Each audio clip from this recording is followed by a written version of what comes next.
Your own article, 3 biggest changes the Browns must make in Week 13. Number 3, stop trying the reverse. Number 2, stick what's working with what's working, ditch what isn't. And number 1, turn to Joe Flacco already. I think they're trying to manufacture a chunk play.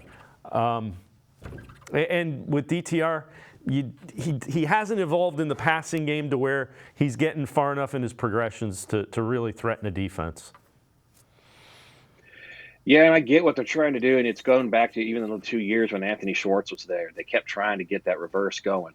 And I know he had a big touchdown against Tampa. I believe that was last year. But outside of that, it was just a lot of whiffs, a lot of, at most you're getting 2 to 3 yards. You had Marquise Goodwin doing it. He had maybe 1 or 2 good runs, but then he was getting a lot of, getting stuff to the line of scrimmage. It's one of those things that at this point it's not working, and it's putting the offense behind the chains.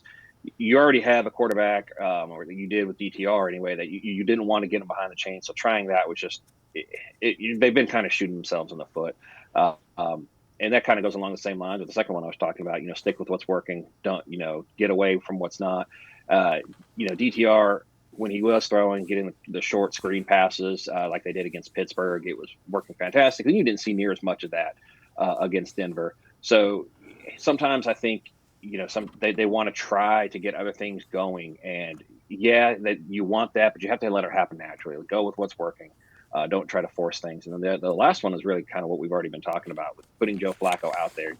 This is not a team that needs to be developing a young quarterback right now. This is a team that needs to think, how are we going to be able to win in the playoffs? And as you said, this defense can beat anybody. So I would trust a veteran quarterback at this point.